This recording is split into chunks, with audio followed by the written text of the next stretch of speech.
欢迎持续锁定新闻大白话，我是黄并成。首先来为您介绍这一节国际话题的来宾，第一位是耶鲁政治学博士郭正亮，大家平安，以及前空军副司令张元挺将军。运真好，大家好。好，来看到日本的反中氛围，现在开始要转变了吗？这个是中国日本商会最新的白皮书显示了什么呢？显示说今年计划要增加或者是维持在中国大陆投资的日资企业占比，竟然是达到了59%呢，要接近60%了。怎么会高市越反中，结果反倒大家更想要去中国大陆来进行投资呢？所以现在很明显的就是工商界的态度跟中央的态度是不太一样的。所以呢，《环球时报》的社论就说啦，呼吁日本的工商界你赶快来向高市政府发出更明确的声音吧，要求他们立即修正系列对中国大陆的错误政策。好，那现在工商界呢也都出现了这样的声音，甚至是环时都直接告诉你要怎么做了。那高市早苗人呢？他人正在英国进行访问，但是这似乎呢也是出现了一个外交现形记，因为他抵达了英国，竟然没有欢迎仪式。好，这个是日媒朝日新闻他对于访英的接待仪式大为不满，因为1月的时候，英国首相施凯尔访日，日方是给予了首相官邸前的仪仗队检阅还有向对方国旗鞠躬致意还有正式的握手合影、工作晚宴，甚至是联合记者会等等的高级规格。但是来看到了高市访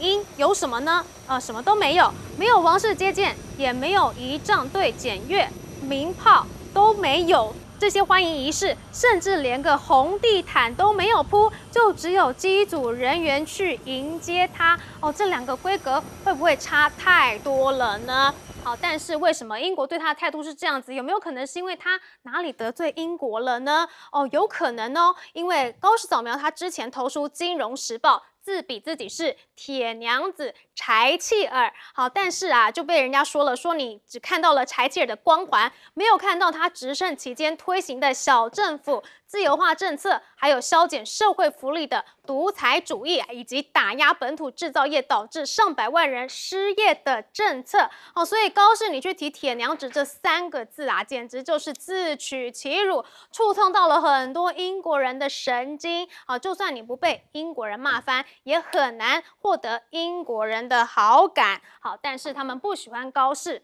还是怎么样？还是日本跟英国高调的宣布他们要战略大结盟了。好，来看到呢，这个施凯尔跟高市14日的时候共同宣布要建立一项创新型的科技伙伴关系，并且承诺呢要全力加速推进次世代战机全球空中作战的一个研发进程。好，不仅仅是英国跟日本，现在日本还要去帮助印尼一起来抗中好，这个是日本的防卫大臣小泉进次郎，还有印尼的防长举行了会谈，同意要移交日本招募级护卫舰，展开正式的谈判。那专家就指出了，说这是为了要应对中国的海上扩张，日本正在试图打造一个不需要建立全新指挥结构，却能够协同作战的海军网络。而同时呢，日准航舰加贺号呢，也起航要执行3个月的印太部署。而且这次大家观察到了它可能呢可以起降 F-35B。这是外界观察到日本海自新战力成果，以及与盟邦联合作战的一个重要指挥了。但是你想要这个扩张也没这么的容易，因为中国大陆不是软柿子的。来看到这个澳洲的智库就说呢，其实现在中国已经有能力来对澳洲进行直接的飞弹打击了，像是东风27，它的射程呢有5000到8000公里，就可以从中国的本土发射到澳洲大陆。甚至如果它是在南海打造的人工岛上面来部署中程弹道飞弹东风26的话呢，这个射程也可以到澳洲北部。好，但更致命的是什么呢？是美国自己的问题来看到了美国的监察机构就警告了，说如果呢跟中国爆发冲突的话，美国的空中加油基建呢根本就是准备不足的，所以可能就会面临什么补给还有加油上面的挑战，就是因为啊，这个加油机老化，还有设备供应上面都有问题，所以美国可用的空中加油机百分比是持续低于了空军为舰队设立的标准，所以连油都加不上，这样子要怎么来进行抗中呢？难道真的就是靠日本了吗？我们来请教亮哥。我觉得英国在脱欧之后啊，就重新定位自己是全球的英国啊 ，Global Britain 啊，不要让自己跟美国啦、G7 啦绑得太紧了，要让自己有一点空间呐。所以你看那个斯凯尔实际上也去中国访问吧，我记得那个时候就有说双方要做金融合作啊。那目前高市早苗是这么明显的态势啊，是要在亚太地区跟中国对抗，所以我觉得英国恐怕是会保持距离啦。是，你姿态这么明显要跟中国对抗啊，那我干嘛离你太近了啊？我觉得这个并不符合英国的利益啦。英国实际上你看，连那个伊朗战争的时候，跟美国有时候还有点保持距离的啊，所以我是觉得他不太可能在这种军事的这种战略议题啊，给人家感觉他跟一个色彩鲜明的国家站这么近了。我觉得现在色彩最鲜明的国家就是日本，所以我觉得，当然日本有他的考虑啦。他可能想说英日同盟这个日本在历史上曾经有过英日同盟而且坦白说，两个的国家处境也蛮像的，都是一个大陆外面的一个海岛嘛，可是我觉得英国应该会比较谨慎这个因为高市早苗我觉得蛮大辣辣的，他未来可能有一些地方需要英国帮忙比如说。他要参加五眼联盟，希望成为第6眼那也许英国可以帮他说话之类的啦那英国在 AUKUS 也有角色那日本肯定是想要参加 AUKUS因为日本现在大家给我的感觉是要把所有反中国的力量全部都串起来可是我觉得英国的反中程度。远低于澳洲了，因为毕竟离太远了啦，那英国事实上在亚洲还有大英国协基本上他还是希望跟中国保持一定的友好的往来那我觉得这个澳大利亚也是自己瞎紧张了。中国大陆的导弹不断的发展，当然会有一种导弹可以射到你嘛，这会意外吗？那重点是怎么布局嘛，而不是说有一颗导弹可以打到你澳大利亚是澳大利亚最近有一些动作其实跟中国也是处得不好啦。比如说那个达尔文港不是有一个蓝桥集团吗？那人家是租用99年了，现在才第11年了，那澳大利亚跟他解约因为美国在抱怨。说距离美军基地太近事实上距离蛮远的啦。可是澳大利亚显然就是听美国的话所以我觉得有些东西恐怕都是庸人自扰啦。就是说，你如果没有做这种动作，人家怎么会对你有敌意呢？比如说蓝桥集团，他标达尔文港那边做码头已经进入第11年，而且人家该花的钱也花了。现在也开始赚钱了，就你要跟人家解约所以我是觉得，我觉得中国大陆就是这样的态度了，就是如果大家都照规矩来啦，那你不要有太多具有那个冷战敌意的这种战略的动作嘛那当然这种战略的动作一般背后都有美国因素了这也是一个实际的状况那我觉得日本毕竟不是美国啦，真的不要太高估自己啦不要以为这个全世界绕一圈那人家都会对你很有兴趣其实日本现在的国力包括它的经济的力量、高科技的生产的各种能量啊，我认为是在急剧的下降啊，所以我认为它不一定能够得到这么多国家的青睐了，不一定的。不过虽然英国看起来好像是给这个高市的外交处境没有这么大的礼遇，但是他们还是战略大结盟了，而且还要加速研发什么次世代战机，有可能吗？做得出来吗？请教张将军。我那个英国、意大利跟日本在发展一个战机，他们3国一起在发展。张将军你怎么看呢？我认为这个要来看它分工的状况如何，发动机还有机身段，然后雷达又是哪一个系统，然后火控系统又要用什么，然后电站系统又要用什么，然后做出来的时候变成这个第6代的战机，第5代也好或第6代战机，到底合不合用，要用在哪一个战场，用的战场它针对的对象是什么？我认为这个要考量起来，我认为现在还言之过早。因为他现在只是一个构想图，还没有看出他要达到什么样的速度，飞到哪一个高度的空程，要有哪些武器的挂载，这就很复杂了。然后你飞机做出来有没有这个飞弹来做搭配，还是要搭配法国的魔法飞弹、云母飞弹或流星飞弹？那就用法国系统又不一样了，所以看要怎么用。因为飞机是飞机，武器系统又是另外一回事情。那我们现在看日本。它现在这个加贺号的准航母了，它这个是2万吨级的，它现在这个 F-35B 就垂直起降的要落在那个地方，好像要增加它的战力。但是 F-35B 就是垂直起降的这一型，落在加贺号到现在为止都是美国的飞行员有验证过，日本的飞行员还没有验证过啊。而且这个垂直起降的，它的能够有多大的载弹量都是成问题哦。因为它是用普费600的发动机，只有4万磅的推力，而且只有单发动机 ，F-35B 是单发动机，4万磅。这个飞机如果是加满油，又加上飞机的本身的重量，大概就是4万磅，还没载武器嘞，刚好。因为这个垂直起降它非常脆弱，它要完完全全没有靠机翼的任何升力，靠发动机的推力垂直起飞。那种垂直起飞之后再离开这个加贺号或者出云号的准航母，再离开再去执行作战任务。垂直起降就是这样，但是在高温的状态之下，发动机推力就小了；海上湿度过大，发动机推力也小了。它还能不能再载弹？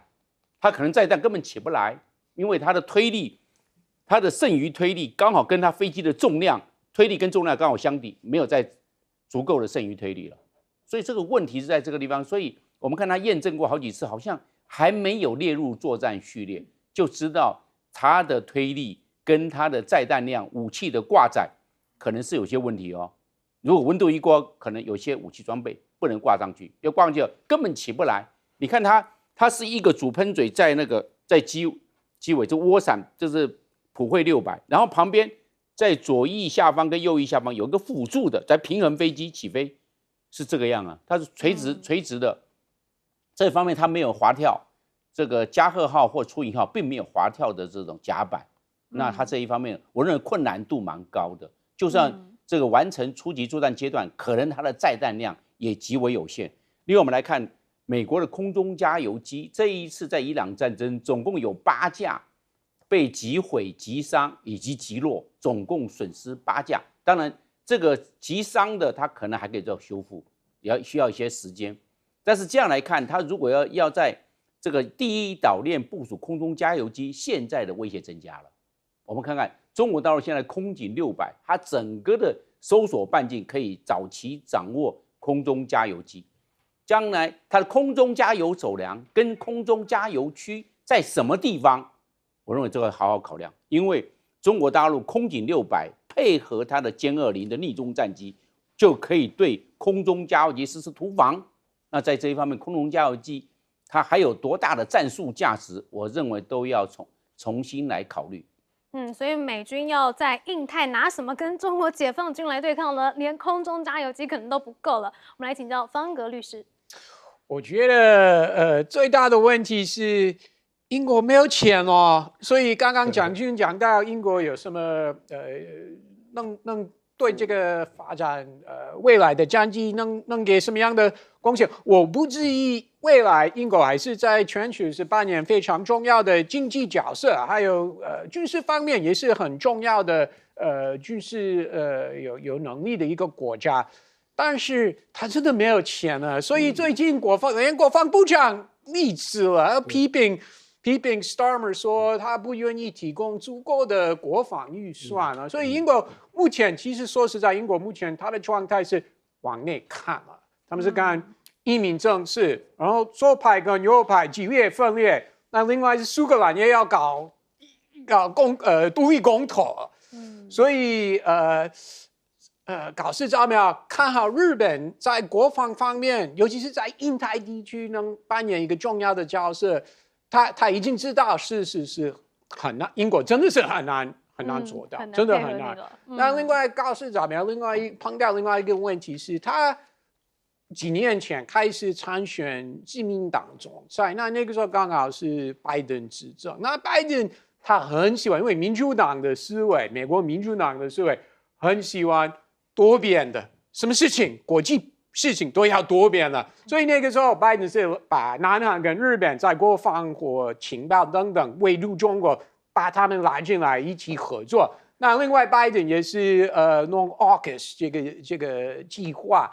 所以拜登是很喜欢多边的行动，但是川普他不喜欢啊，他真的很不喜欢，而且他看日本，川普看日本国防方面。没错，美国是非常非常支持日本大幅提升国防预算，这个非常清楚。美国完全是不反对，不管中国说日本军事化等等，美国是很支持。只要美国盟友提升国防预算，川普团队会非常非常支持。但是日本希望川普还有川普的团队参加，不管是什么样的 Five Eyes 或Quad。等等这些多边的行动，川普真的没有兴趣了，所以这个是就是对搞事招苗来说，对他的外交政策或印太政策，他真的是碰到这个好大的问题。刚刚说到了这个英国没有钱，所以有没有可能是因此它的规格没有办法给它这么多了呢？好啦，这个我们不晓得。但是我们现在来看到啊，最大的消息是什么？是伊朗战事真的要结束了吗？还真的是在川普生日这一天哦，出现了好消息。好，来看到了呢，这个川普说与伊朗的协议已经完成了，恭喜大家！还说啊，我在正式授权荷姆兹海峡。我在此正式授权荷姆兹海峡是完全开放，同时立即解除美国海军的封锁，还说世界各国的船只发动引擎吧，让石油自由的流动。甚至在协议颁布不久之后，川普真的是忍不住，他太开心了，还亲自打电话给纽约时报，这通电话长达28分钟哦。他认为啊是自己果断的决策重塑了中东格局，朝着美国的方向来发展。话都给他说好，那他甚至呢也感谢习近平啊，还有普京啊，来助美伊达成协议。但是呢，他也给了但书，说不排除可能会再打伊朗哦。不过他是真的非常想要这个协议，他想要这个协议呢，到他签之前还特别去警告以色列，说喊话以色列要停止空袭，不要搞砸了。这个是14日的时候，他针对以色列去空袭贝鲁特公开的表态，直言这波攻击呢本不该发生，警告各方不要因为军事行动破坏来之不易的契机，还说在发文之中说别把它给搞砸了。但是其实要签这个协议不难啊，难的是什么？你有没有谈到好的条件嘛？所以现在呢这些条件也曝光了。川普是说这个协议是6月19号才要签才会开放荷姆兹海峡啦。但是呢，里面包含了哪些条件呢？美伊的14点备忘录就曝光了。双方承诺呢，立即永久停止包括黎巴嫩在内所有战线的军事行动。同时，美国承诺不干涉伊朗内政。而且呢，谈判前美国先解冻120亿美元的伊朗资产，而且谈判呢仅限3个议题哦，不包含飞弹伊朗支持代理人还有美国及盟友必须要提交3000亿美元伊朗重建计划。这些条件几乎是这个伊朗之前提出来的，那川普难道全部都要吞下去吗？就连外媒也听不下去了，他就觉得说这个美伊协议根本不是只是止血而已，不是疗伤还说这个德黑兰政权不光撑了下来，反倒是在浓缩铀处置问题上面争取了空间。反观美方呢，还要分阶段去缓解伊朗的经济，也没有处理飞弹计划跟代理人的势力，所以这个是川普输很大嘛，根本就是筹码减少了好，但是为什么川普什么东西都吞了呢？就是因为他自己国内也失火了嘛。好，来看到现在呢，他是不是忙着要平息国内的民怨呢？所以他要在白宫上演一个暴力盛宴。华尔街日报就分析了，川普是压住暴力的 UFC 大赛，要来巩固基本盘的支持者强调他是一个经得起重击的硬汉，重振其近来日益下滑的威严。好，但是呢，来看到他除了这个办这个比赛之外，经济呢？经济才是大家最重视的它的经济护城河现在似乎也开始来松动了它面临了经济支持度下滑的挑战。分析人士就警告了说高汽油价格还有生活成本压力可能都会削弱共和党在2026期中选举的选情，来为执政党带来新的政治风险。而且现在民调也出来啦，又是怎么样创了新低尤其呢是他的乡村票仓也开始松动咯，就连拉美裔年轻人通通都跑票了。好，那他这次的支持度呢是来到了42%，是他在第2任期之中的最低点。好，不仅仅是油价高涨刚刚说到了乡村民众对他发动了贸易战，还有伊朗战导致这个肥料的价格上涨农作物的价格下跌，都感到非常的不满。而且怎么样呢？来看到这个数据就知道，美国农民真的蛮惨的。这个美国的拖拉机销量竟然是下降了21.6%还有联合收割机的销量也是从2025年起呢就下降了56%为什么会这样子呢？就是因为中国减少了对美国的大豆、玉米、小麦进口，导致美国的农民都大受影响了竟然采收的东西没有人买，那就不采收了，所以拖拉机也就不买了嘛所以美国的农民都吃不饱了是不是这样的情况之下，川普才会对伊朗照单全收请教亮哥。这个礼拜是世界各国的央行周啦，美国联准会那个化学要上台那目前的 CPI 是4.2，所以川普当然要面对这个通膨，这个物价指数你压不下去所以川普就用一个非常快的方式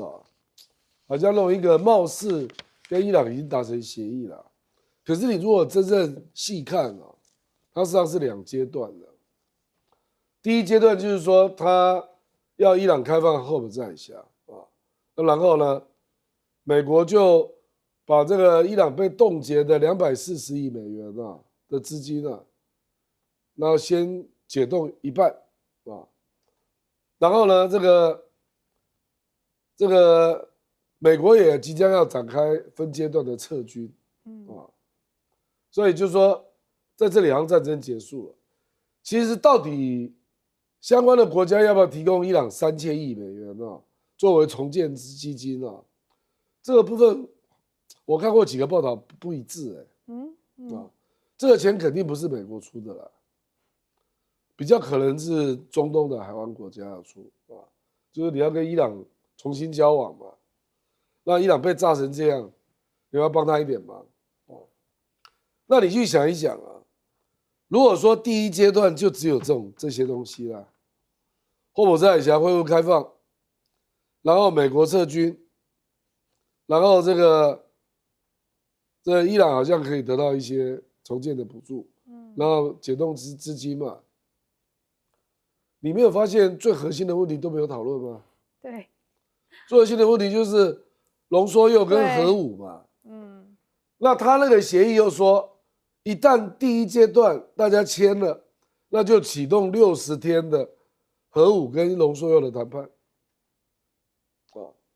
可是这个部分据我了解啦，美国要求伊朗把浓缩铀暂停20年了，伊朗反对，伊朗说我最多只能够答应10年，那美国现在在敲啦，所以也许可以敲15年了，举一个中数嘛，可是伊朗拒绝拆除核设施，也拒绝把浓缩铀交给第三国。所以我估计第2阶段的谈判还会有一些变数啦。所以为什么川普要这样讲？我不排除他打你哦。他的意思就是第2阶段万一又不顺了，我要再揍你啊！而且这里面还有一点也是一个变数。他说这个军队都要离开黎巴嫩，你川普有办法叫以色列离开吗？这个坦白讲我也打个问号啦，因为以色列现在已经进入蛮深的地方啊，那已经进入到利塔尼河，是原来那个黎南缓冲区的7到10倍的面积。那上礼拜还去炸贝鲁特，所以美国有办法叫以色列离开黎巴嫩吗？我认为以色列如果不处理黎巴嫩就退到原点了，你就只有黎南缓冲区嘛，我认为伊朗不会善罢甘休的啦。伊朗想要他们完全撤出，不，因为黎巴嫩真主党是他兄弟啊，而且这次也没有讨论阿拉伯半岛的代理人问题啊，对，就是实业民兵嘛，这次也没有讨论啊，所以我讲白了，川普其实真正敏感的问题都没有讨论，所以他一早这边吹牛说他比历届美国总统都优秀了，干嘛啊？坦白说了，2018就是你自己撤离伊朗核协议啊，不然那个时候本来就有核协议啊，在奥巴马签出来的，而且那个时候赫姆在以前也是开放的啊，所以我是觉得，反正我们也希望他能够结束了，所以他自己吹牛找人下来接也无所谓了，我们乐见了。乐见，但是最后可以说是打了一个寂寞啦。这个协议呢，外媒都说了，只是止血而已，不是疗伤。我们来请教张将军怎么看？美国跟伊朗这方面的协议，我认为最重要是卡在核武的问题。那核武的问题，美国要伊朗交出440公斤的浓缩铀，不可能的事情嘛，不可能的事情，怎么让他交出来？他不会交出来的。第二个，美国要伊朗永久放弃发展核武，那怎么可能？所以到现在为止，我们看到行注意文字上14点协议没有任何讲到要交出浓缩铀，伊朗答应没有，不可能答应，也不可能答应永远放弃发展核武，也不可能。所以美国跟伊朗双方到最后面协议，只要在6月19号一签订，双方都会认为双方获得大胜，美国会认为他大胜，伊朗也认为他大胜，但是实际上美国大让步，伊朗小让步，那就知道谁是大胜了。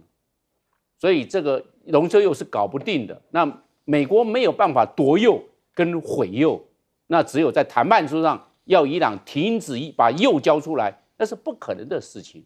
所以也只能默认。那现在除非美国要大动干戈，美国到现在为止看不出他有大动干戈的这方面的迹象，所以伊朗浓缩铀会放在他国内，不会移出去了，而且他只是推迟核武的研究，推迟核武的制造，不会说他停止发展核武。所以在这一方面，我认为这美国没有办法让伊朗屈服。唯一的我认为比较顺利的是荷姆斯海峡恢复到战前的状态，开放就是这样。然后世界各地的所需要的石油跟液化天然气就直接从荷姆斯海峡就运出去了，因为它这个运输量占全世界的这个石油的需求量的20%，就是2000万桶每一天，就那么多，所以那这边可能就会缓解世界各国的能源的压力，以及美国国内通货膨胀的压力，以及其他世界各国通货膨胀的压力，是这个状况。那这个经济问题解决了，但是军事问题并没有解决，尤其是核武的问题、浓缩铀的问题并没有解决。所以，川普当初所要发动这个伊朗战争，就是要把伊朗的浓缩铀还有核武的计划完全破坏，完全这个制止。我认为这一方面的战略目标并没有达成。那现在可能在军事上遇到了挫折，没有办法让伊朗在意志上屈服，那也只能够接受伊朗这一方面的条件。所以，那伊朗还得到了240亿美元的资金解冻，那分批解冻120亿，后来再120亿，240亿。那这样对伊朗来看的话，就变成它整个经济就会复苏了，因为这个钱冻结了非常的久，哪怕是240亿，但是对伊朗来说，这个好像就是荒漠甘泉，一下得到了，因为伊朗最需要钱，那美国刚好利用这个时候释出，换句话对伊朗来看，对它的经济上是非常有帮助的。另外，我们看美国的大豆，美国的大豆一直是中国大陆，还有中国大陆是美国大豆外销最大的市场，就中国大陆，因为中国大陆各种包含玉米、包含这个小麦，它总共每一年进口的这方面的这个数量都是要超过1亿公吨，那大豆大概是占了1/3。那美国每一年产量大豆是要看气候的变化，是在1亿1千万公吨到1亿2千万公吨，有1/3要外销到中国大陆。中国大陆就把大豆变成跟美国关系的调节法，跟美国关系好，多买一点美国大豆，少买一些阿根廷跟巴西的大豆；跟美国关系不好的时候，他就多买其他的，变成这个状况。所以这样来看的话，我认为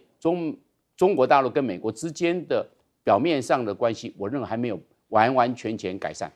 所以现在川普的压力也是蛮多的啦，但是我们也知道川普是一个非常多变的人呐。在19号之前有没有可能这个协议又产生变数呢？请教方安格律师。川普不会觉得有压力啦，他从来没有承认我有压力啊。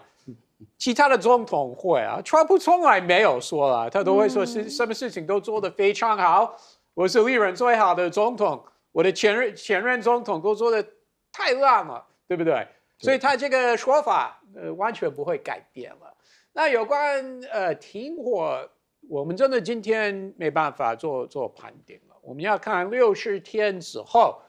双方达成什么样的条件。但是真的要做判断的话，我们真的要等不管是半年或1-2年之后，看伊朗有没有继续发展核武或远程导弹，因为美国在乎的不只是核武，也是很在乎远程导弹的议题。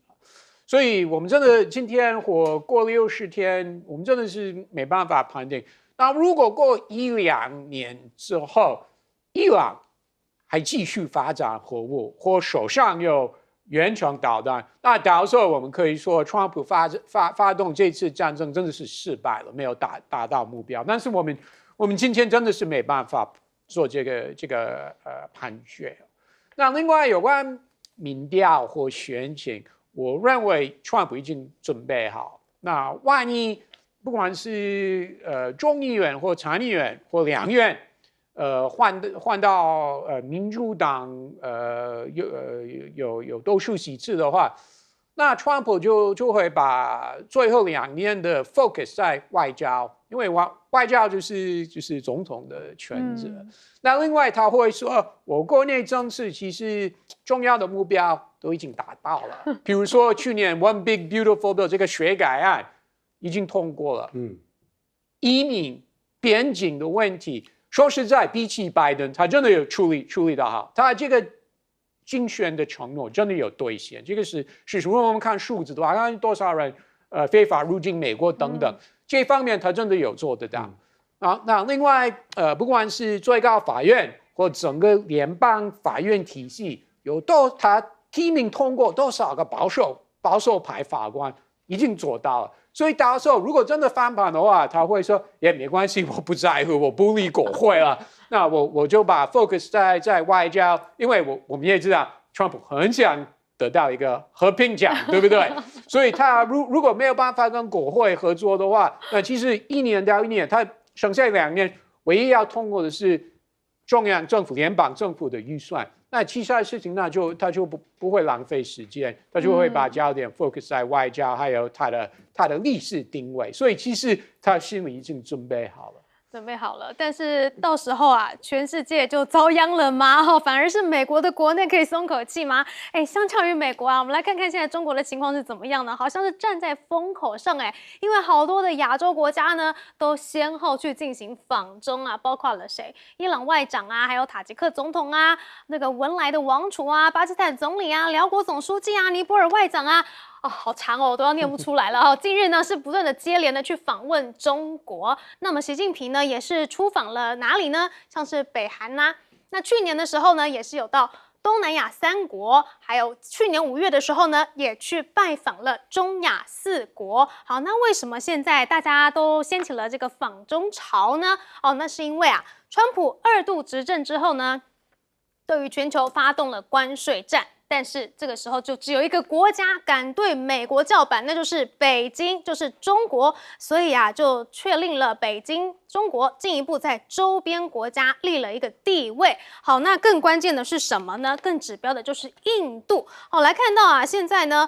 面对美国反复无常的外交政策，印度总理莫迪他也做出了一个判断打算呢要把对华关系从对抗预设拨回可控竞争加上功能性合作的轨道上，至少要保住一张战略备用桌。那么外界也对北京莫斯科还有新德里即将结成铁板一块的俄中印轴心要来产生讨论了而在军事上面呢，中国的影响力是更大了。来看到最近巴基斯坦才从中国那边交付了一个中国制的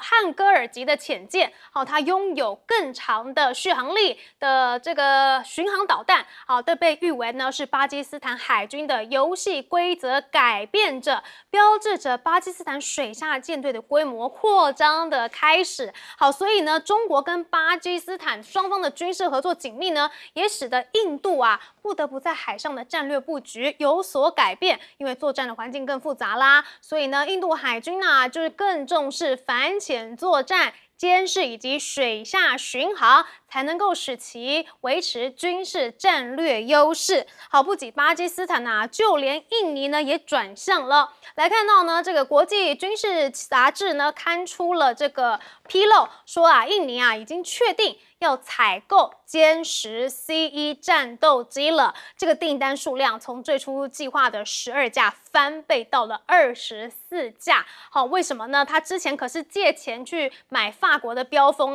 但是标风的神话被歼10 C1 给击碎了，所以雅加达自然就期望歼10 C1 能够成为对抗澳洲军队 F-35A 的机型啦。那么歼10 C1 的机载雷达也足够强大，导弹的射程也足够的远，甚至雷达还具备着低节或概率的一个探测能力，这都是印尼看上采购的主因。所以现在西方的军事神话已经破灭了吗？好，那说到这个西方，我们来看到现在的 G7，最近也是乱象频传因为有好多的抗议人士都来抗议 G7。来看到日内瓦的部分呢，好多的抗议人士情绪失控矛头转向攻击他们眼中象征资本主义还有多边主义的目标所以示威群众呢就直接从地板上面撬起了砖块疯狂的向警方来投掷，甚至警方呢也去向人群来发射催泪瓦斯弹但说到这个 G7，到底有什么实质的作为呢？我们来看到的这个连2年他们都已经没有出联合公报了，所以西方是不是根本就很难产生共识呢？而且多家的媒体也指出了，说这一届 G7 可能又会再一次的放弃发布完整的联合公报，那取而代之的呢是针对不同议题分别发布成果文件这不只是程序的问题，更反映出了各国在战争局势还有对中政策上面的立场差异逐渐的扩大，所以呢越来越难有共识了。甚至有人说了，G7 怎么可以少了中国呢？来看到啊，美联社它特别刊文质疑这个 G7 代表性的直言啊，说呢，中国早就已经是全球第2大经济体，还有重要的地缘政治力量了。持续排在 G7 之外，有一点不合时宜啊。还说没有中国的 G7，就像是少了5届世界冠军巴西队的世界杯一样。好，而且不仅仅是这个中国的政治力量，就连它的这个军事力量，还有这个制造能力呢，也被认可。意大利车迷啊，现在呢非常喜欢什么中国制的机车啊，就是这个张雪机车啊。甚至不仅意大利啊，希腊车迷也说我们很多的希腊人呢，都对于中国的摩托车非常的着迷啊。我们有一个车友群啊，所以他们现在怎么样？欢迎中国制造啊，这都可以显见什么？说中国的影响力，真的是在各行各业都不断的显现了吗？请教亮哥。中国大陆加入 G7 可能性是0啊，因为中国大陆向来就是把 G7 当作另外一个北约嘛，他们是充满意识形态的啦，那中国现在是金砖，又是上海合作组织，他已经确定自己站在全球南方国家这一边了，所以怎么可能参加 G7？ 而且过去他们曾经拉俄罗斯进来啊，变成G8 嘛，就俄罗斯后来又被他们踢出去，中国大陆又不是不知道这段历史，所以我认为可能性不存在了。那为什么这么多国家会去大陆走动啊？因为中国大陆有2个特色啦，第一个就是它是最大的贸易国家，很多国家都跟它贸易是第1名嘛，那第2个就是中国大陆可以到相关的国家做基建的投资，或者做工业的投资啊，因为美国没有这种东西啊。美国每次投资都是高科技啊，像上次拜登去越南就是投资高科技啊。可是很多第3世界国家，它需要的可能是民生工业啊，所以美国那个就是有点太高了啦，距离第3世界国家很远了。所以中国大陆就在这样的情况下，而且不止这样啊，中国大陆还在打开它的市场，它欢迎各国把它的东西卖到中国来啊，所以你看它在办进口博览会、办供应链博览会啊，它愿意打开市场啊。那美国可能比如说中国的电动车就卖不进去啊，中国大陆基本上没有这种奇怪的限制啊。所以我是觉得大家都是在找利益的啦，这也无可厚非啦，因为今年的经济并不好。今年这个世界银行刚公布啊，今年的经济成长率全球只有 2.5， 去年是 2.9， 所以坦白说，伊朗这个结束之后啊，世界各国还要努力来做经济啊，那一般大家都预判啊，可能最惨的就是开发中国家，就开发中国家可能会撑不起来了，然后它的能源前一阵子受到重创嘛，对，所以今年可能也会有很多开发中国家面临重创，那他们当然要到中国大陆这种地方找机会嘛，因为毕竟是世界第2大嘛，那我觉得他就得利于这个啦，美国相对上。因为川普你也知道嘛，他眼睛往内看的，又不是往外看的，所以确实中美不太一样。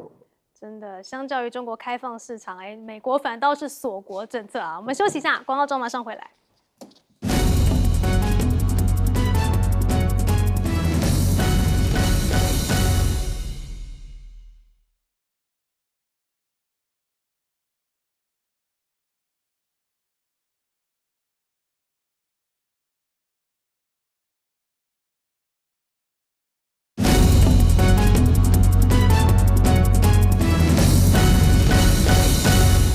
中国的汉戈尔潜舰抵达巴基斯坦，这对印度来说是什么样的意义呢？请教将军。因为巴基斯坦它正在加强它的海军的水下战力，所以像中国大陆这个总共订购了8艘这个汉格尔，就是中国大陆所说的麒麟级的潜舰，这是039B 级的潜舰外销版。它这个在水面呢，它的重量大概是2300吨级，但是它水进了之后下潜大概就是3000吨级的这个常规动力的攻击潜舰。那这一共8艘，4艘在中国大陆做，那1艘已经交货了。那第2艘的话，不久之后也会交货。那另外4艘就要在巴基斯坦，那就变成了整个要技术转移到巴基斯坦。巴基斯坦将来以后也这个另外4艘在巴基斯坦做完之后呢，技转完毕了，巴基斯坦以后也会做潜舰了。所以巴基斯坦以后的水下战力是蛮强的，是这样来做预估。那这个麒麟级的潜舰，它的作战，它的航程可以到6000海里，算是蛮远程的，因为它是 AIP， 就是绝气进气系统，它这个可以用它自己的氧气不用换气，就在水下呢就有发电，就可以这样子跑，而且这个算静音，也在一般来说要发现它的难度是比较高一些啊。那到最后变成巴基斯坦跟中国大陆会做了枭龙战机了，因为枭龙战机现在是中巴合作。那现在以后潜舰的话，巴基斯坦也会做潜舰了，也是中巴合作。另外我们来看这个印尼要买中国大陆歼17啊，有3个原因。第一个，这个歼17的战机啊，在去年啊印巴空战，就是印度跟巴基斯坦的空战呢，有实战的经验，而且有战果，所以歼17在这一方面是有它的一定的可靠度。第二个，歼17战机便宜，一架大概是6000万美金。那如果是印尼要像买这个标风战机啊，一架是1亿5千万美金，比较贵。换家买一架标风可以买2架半的歼17，所以它便宜。第3个就是这个歼17是配备的是霹雳15的飞弹，可以打200公里，可能这方面的射程也满足印尼这方面的需求。所以这样听起来，中国制的战机真的是性价比蛮高的。我们休息一下，广告之后马上回来。